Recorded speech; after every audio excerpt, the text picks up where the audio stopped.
Um, Every year we go to Sacramento for alleging, talking about not legal,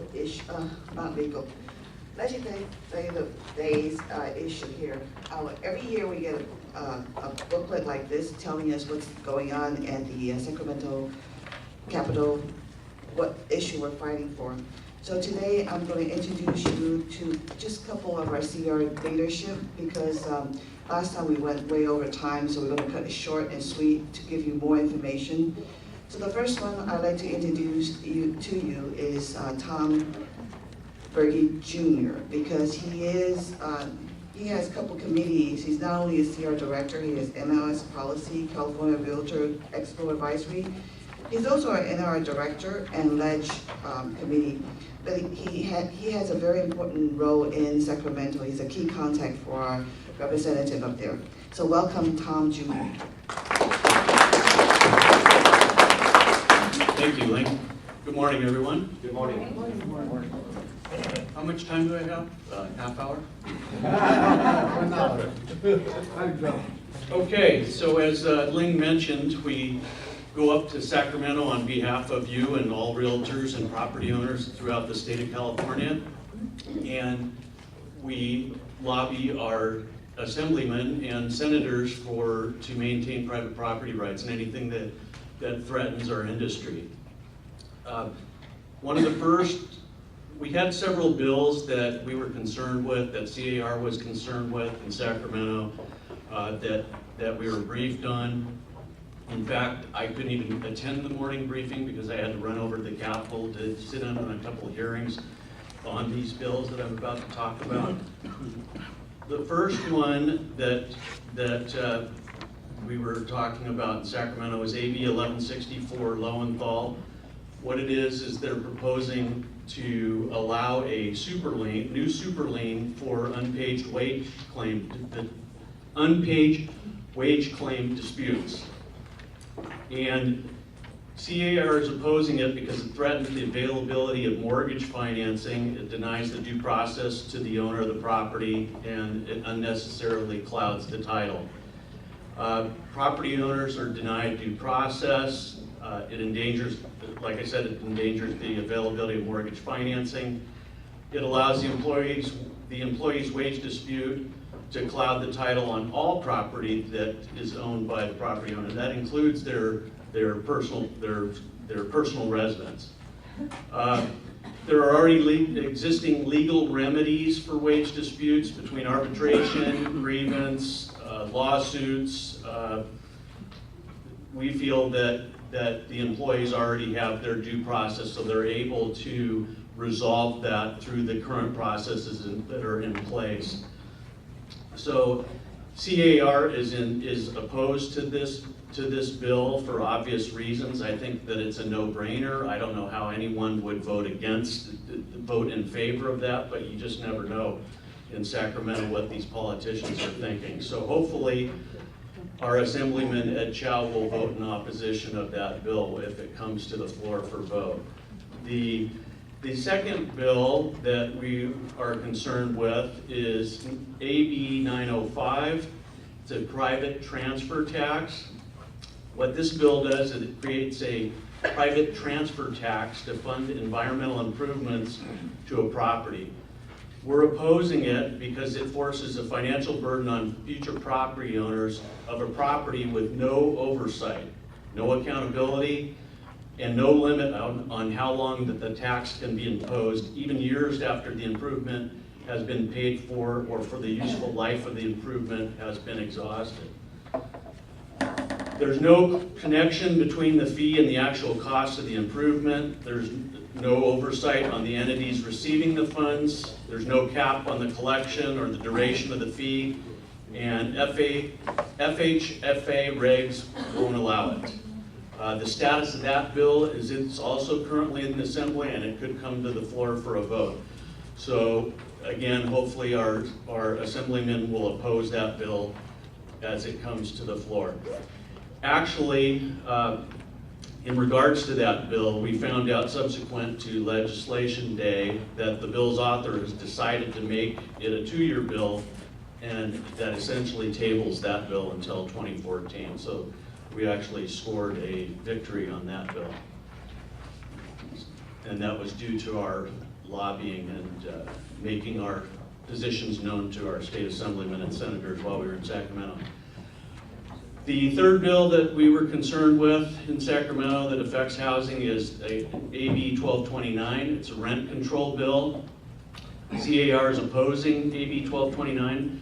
It's a bill that would dramatically weaken the rent control limitations contained in the landmark Costa-Hawkins law that was sponsored by C.A.R. in 1995. The bill proposes to decimate Costa-Hawkins protections by allowing governments in rent control jurisdictions to impose inclusionary zoning on newly constructed rental housing developments. It also effectively repeals that part of the C.A.R.-sponsored Costa-Hawkins legislation that says that new construction in rent control jurisdiction is exempt or not subject to rent control. It discourages the creation of new rental housing. Again, it dramatically weakens the Costa-Hawkins bill, seeks to disguise the expansion of rent control as inclusionary zoning. Rental housing is desperately needed. At a time when rental housing is scarce, it really makes no sense to discourage the building of new rental units. The legislature has repeatedly made it clear its opposition to expanding rent control to new construction. In 2011, the state Senate twice rejected the predecessor to AB 1229, and that bill was SB 184, and it was authored by Senator Leno. That bill is currently in the Assembly Housing and Community Development Committee, so we're again hoping that Ed Chow votes no on that bill if it comes to the floor for vote. The last bill, well, there's actually a parallel bill, one in the House and, one in the Assembly and one in the Senate.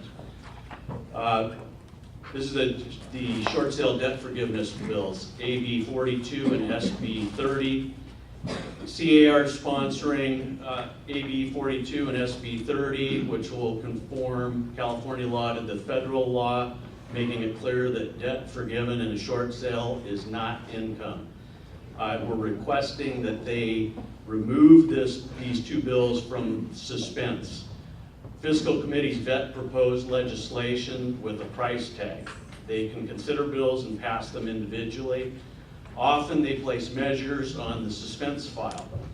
Bills on the suspense file will eventually be considered once the state budget is passed. AB 42 and Senate Bill 30 were placed on suspense in their houses because these measures are deemed to cost a certain threshold. Families that are going through a short sale are stuck in financial limbo. The FTB's cost estimates are unrealistic. The SB 30 and AB 42 should be considered independently from other appropriations measures. We feel it's the right thing to do. Families forced to make the difficult decision to sell their homes at a short sale are already in financial trouble. They simply should not have tax liability on phantom income or debt forgiveness, money they've never actually received. This bill is also currently in the Assembly and SB 30, and we're asking our state senator and assemblymen to please remove the bill from those bills from the suspense files. I've also been asked to talk a little bit, kind of get the overlap, I called it the House instead of the Assembly because I just got back from Sacramento and Washington, D.C., so there's a little bit of a parallel there. So that's what's going on the state side. As far as the federal side goes, Lee Lieberg, Mil Wong, and I had the opportunity to visit with Judy Chu, our congresswoman, while we were back in Washington, D.C. There are really no bills that are coming for vote, but we wanted to make her aware of some things that are concerning to us. The first one is the preservation of the FHA program. We need congressional action for that. The FHA single-family mortgage insurance program helps preserve private financing options for homeowners. regardless of local, regional, or national economic conditions. Without FHA, our nation's housing recovery would never have begun. We want the Congress to do no harm to that recovery. We don't want to enact FHA reform legislation that unfairly restricts homebuyer access to safe, affordable mortgage credit. The second item that we discussed with Congresswoman Chu was the restructuring of Fannie Mae and Freddie Mac. The restructuring of Fannie Mae and Freddie Mac to ensure that affordable mortgages are available to consumers in all types of markets, and avoiding a major disruption to the nation's economy that would result from the total collapse of the housing finance sector. Fannie Mae and Freddie Mac were created to ensure that creditworthy borrowers had access to affordable mortgage capital no matter where they lived in the United States. For over 70 years, that system has worked well, combining government support and private capital to the necessary funding to consumers, or to bring the necessary funding to consumers in support of their home ownership needs. That system faltered during the housing collapse, and since 2008, Fannie and Freddie have been in conservatorship under the supervision of FHFA, the Federal Housing Finance Agency, which placed Fannie and Freddie into conservatorship to help restore confidence in Fannie and Freddie, enhance their capacity to fulfill their housing mission, and mitigate the systemic risk that has contributed directly to the instability in the current market. And we're asking that they leave Fannie and Freddie in place and don't do anything with them, because we need that. And the last item of concern that we brought forward to her is MID. I think a lot of people are concerned about MID going away. As Congress considers proposals to reform the federal tax code, lawmakers want them to consider the vital role that real estate tax provisions play in the nation's housing markets and economy, as well as the financial well-being of Americans and their families. The mortgage interest deduction for 100 years has helped make homeownership more affordable for families of moderate means. It's strengthening our communities. We oppose efforts to change or eliminate the mortgage interest deduction for primary and secondary homes. Property tax deductions are, property taxes, well, in relation to property tax deductions, property taxes paid on our you have to forgive me, I don't have my glasses on. As you can tell by some of the mistakes I've made, it's very difficult for me to read. Property taxes paid are properly not considered income that should be subject to federal income tax. Congress should not tax income that doesn't exist and oppose elimination of the deduction for property taxes. Capital gains exclusions for sale of principal residences. Individuals can exclude the first $250,000 and married couples the first $500,000 of gain from the sale of their principal residence from capital gains tax. This provision allows homeowners to build equity and save for retirement. We feel that Congress should maintain that. Both the House and Senate are considering different plans to reform the federal tax code. As a result, everything is on the table, as we know, including various real estate tax benefits. While there is no formal comprehensive tax reform legislation introduced, it is important that we let Congress know that these play a vital role in our nation's economy. And with that, I will turn the meeting back over to Ling or Brian. Ling's right here. Thank you very much.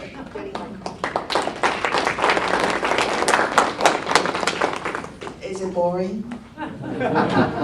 Unfortunately, it is but it's very important. It's when we go up there, they always throw this at us, and we have to listen to make sure when we go up there to lobby the right issue for us. So there's a lot of information for us at that time. Okay, next one is Mel Wong, our Vice President. He's in charge of he's not only a C.A.R. director, he's forum on forum membership, local government forum. Thank you, Ms. Ling. See, I brought my glasses so I can see.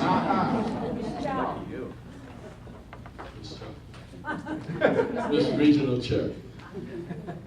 How many of you care about this board? Yeah, of course, all of you do because you're all here. But we need to get the other people to show up too, including those that's on the camera or whatever, because this is how we grow. I used to be one of you, sitting there like a bump on a log, until Ms. Ling and Ms. Clark grabbed me by the collar and says, "You're it." I'm Miss Ling, she's Miss Shaw.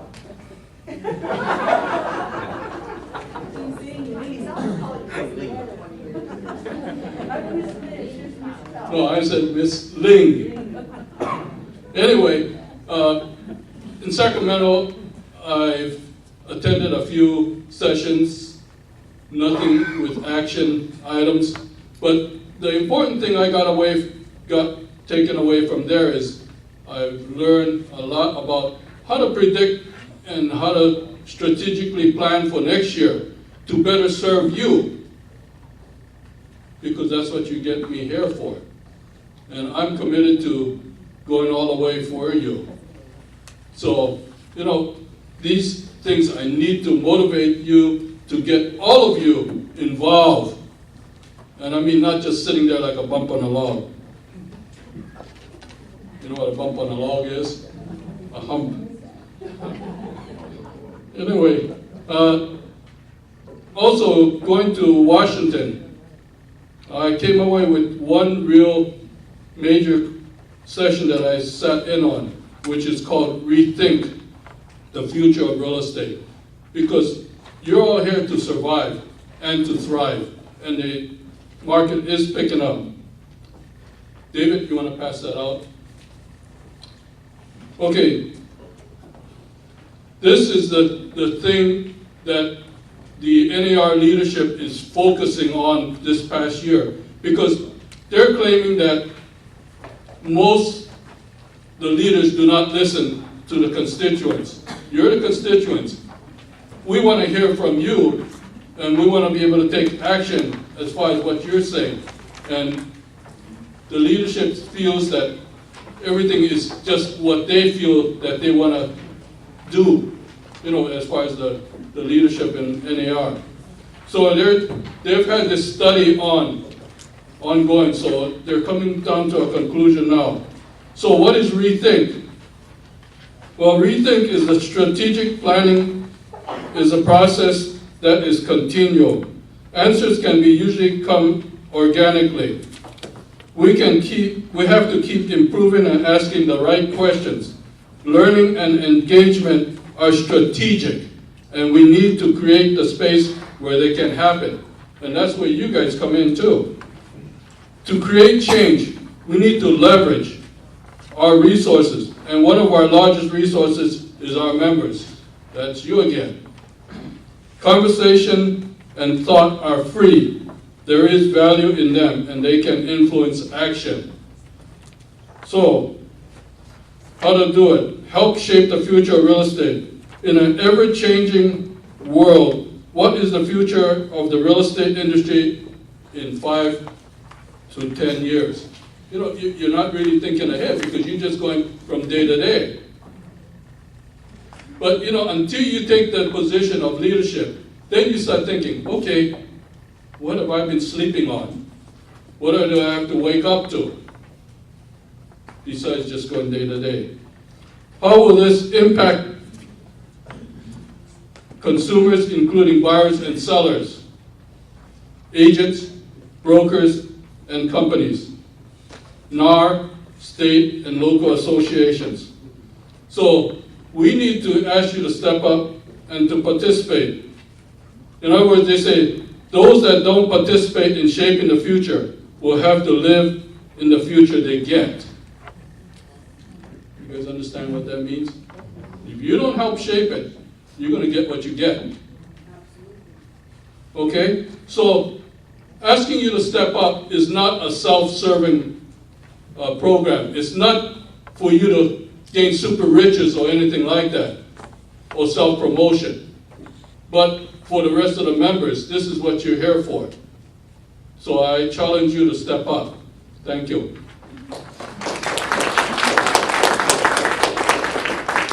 I have to first apologize to Mel. I said you're vice president, you're president-elect. You'll be vice president next year. I'm sorry.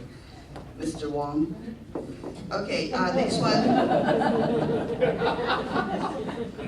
Call me Miss Lee. Yimber. Next one will be Yimber. She's Taxation, Government Finance, Global Real Estate Forum, Education Service Advisory Vice Chair, and C.A.R. Director. Let's welcome him.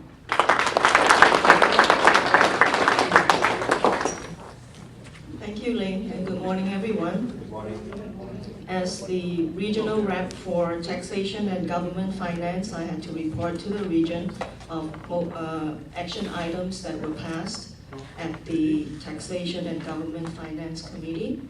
And these motions were brought to the Board of Directors. And there were 3 action items that were brought to the Board of Directors. One is that C.A.R. support legislation which would reduce the amount of the fire fee while maintaining C.A.R. policy in opposition to the fee.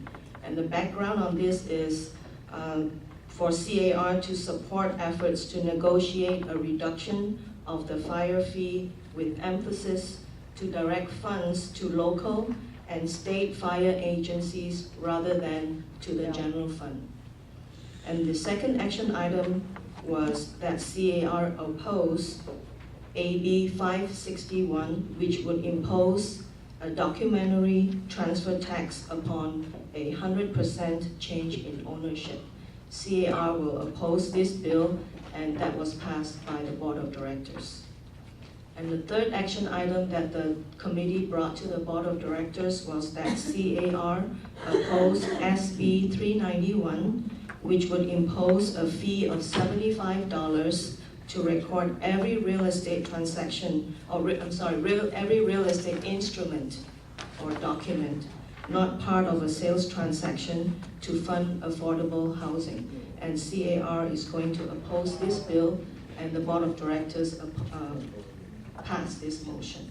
And this was the report I made to the region on taxation and government finance. The other committee that I am a member of, I am the vice chair of the Educational Services Advisory Committee. And this meeting, half of the meeting is a closed meeting, and the other half is open, is an open session. And the open session is for association executives and association education chair and staff. And during this open session, we shared ideas and suggestions that we bring to C.A.R. so that we may be able to bring more and better and new educational programs for our members. How many of you have taken advantage of the free 12-hour CE online courses? Has anyone taken the class? Only a few of you. Do you know that C.A.R. offers 12 hours of free online CE courses? Yes. Okay. And this is a free member benefit for all of us, and I hope that every one of us will take advantage of this. And this 12 hours, or these free 12-hour classes, is only, we're gonna offer these 12 hours this year. And it's all dependent on how many members are using this free service or free member benefit. And then next year we'll decide if we're going to offer another 12 free hours. So please take advantage of this free benefit for our members. And for Global, it was a forum, so there was no action item. We had some speakers at the forum. Okay. And another thing that I went to, another meeting that I went to, that I would like to share with you, was the Risk Management and Consumer Protection Forum. And in this forum, During this forum, we had a speaker from C.A.R. who talked about pocket listings. And I want to bring that to your attention that we have a webinar on CAR.org for you to check out this presentation. It's pocket listings, the legal, ethical, and MLS issues of off-MLS listings. So it is a very important webinar that I would like and hope that all of you would sign in and go to CAR.org and check out this webinar. This is the end of my report. Thank you. Thank you, Ian. All these things that we fight for at Sacramento, do you know where the money comes from?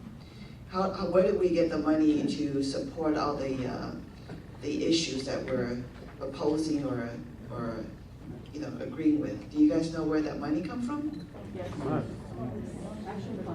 Realtor Action Fund, the $49 that you guys donate every year to our association, and then we move up to C.A.R. But this year, thank you all C.A.R. directors. We were at every C.A.R. director had to donate $197 for our region. I'm sorry. Yeah, and I'm so glad that we made 100%. Thank God. And our association is a Golden R, which we donate. We started with 5,000, and we renew every year. So there is a few Golden R here in our association too. Will the Golden R people stand up?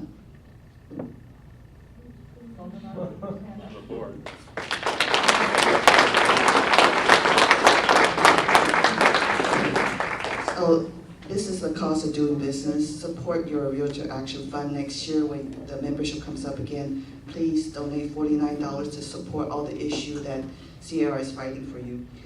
The last one I'd like to introduce you to is somebody you guys all know, I hope by now, is our President, Lee Lieber. Normally, as a president, you don't get too much committee, but Lee wants more, so we give him some. He's on the, of course, our President Leadership Forum.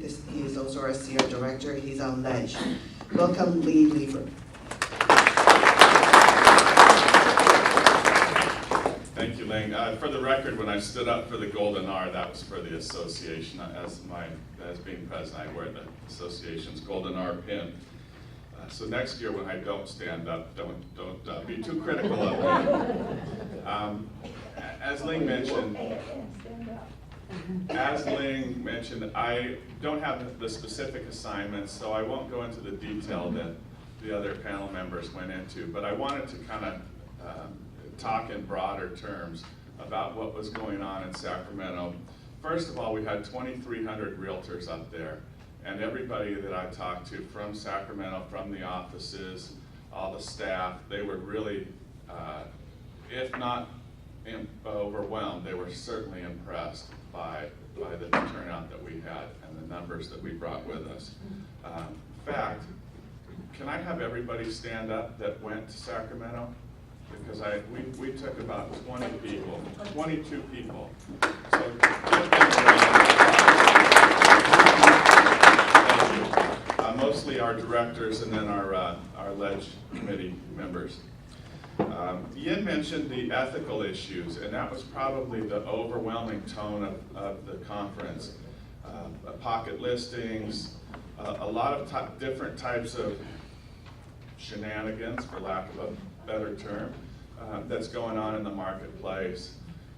Listings, coming soon signs to try and market it before you put it in the multiple listing. Different ways that realtors are trying to double end the escrows and not expose them. And I think we would all agree that you're doing your client a disservice when you don't fully promote and market their property. I'm not critical of dual agency, but I'm critical of the way many of the realtors are going about it, or the non-realtors. are going about it. And I think as the Code of Ethics states, we first and foremost have a fiduciary obligation to our clients, and we need to keep that in mind. Some of the other things they talked about were having 2 escrows open on the same property at the same time. There's a lot of things out there that are going to get some people into serious trouble. There's a lot of cash under the table, and there was talk about adjusting the commissions after it was in escrow. So the listing agents are reducing the buyer's commissions after it's in escrow, and sometimes that's part of the deal in which they select that buyer. The feeling that I get is that if we don't clean our own house, Sacramento will come in and clean up our industry. We don't always have the best reputation up there. We're certainly not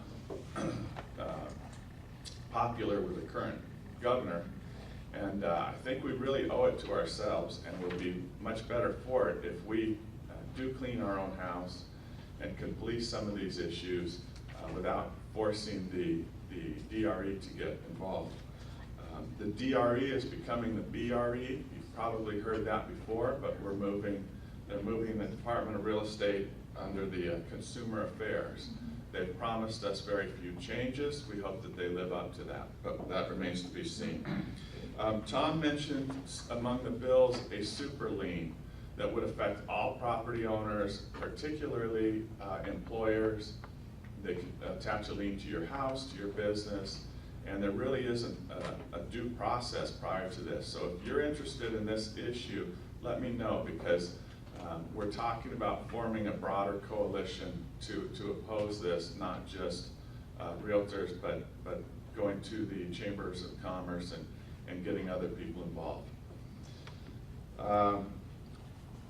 The mortgage interest deduction that Tom talked about in Washington, D.C., I thought it was interesting that that deduction was in the original interest or income tax law from 1913. So we're now 100 years old on our income taxes, which is also surprising that we didn't have income taxes for the first 140 years of the country. We then went to hear Lawrence Yun, the NAR economist, and he painted a pretty rosy picture. He anticipates that for the next 5 years will be up, both in volume and in prices. He said we're having some issues with the Dodd-Frank. We're trying to address some of those on a more specific case-by-case basis.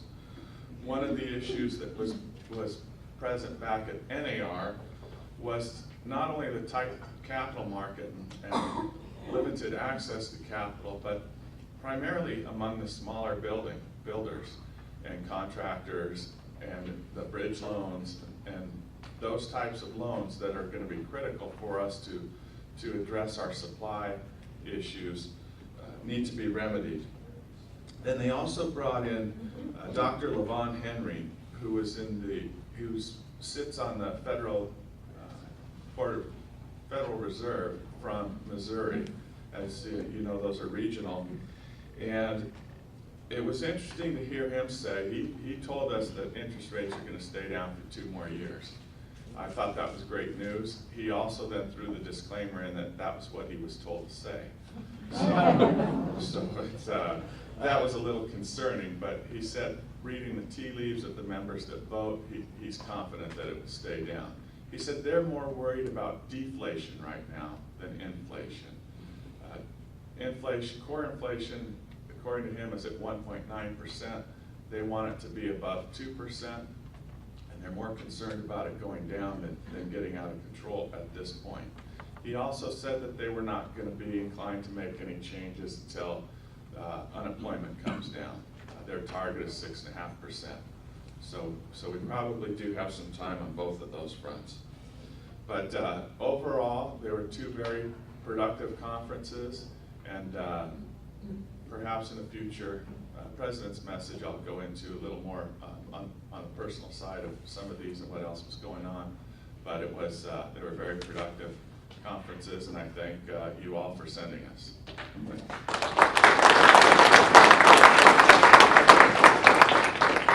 This pretty much conclude our meeting today. Our next C.A.R. meeting will be in Long Beach in October. At the same time, we're having Expo there. So please, I think our association will maybe have bus again. If you're interested, look out for that time. It's in Long Beach, it's close, it's by the ocean, and we're gonna have some fun there. Thank you very much.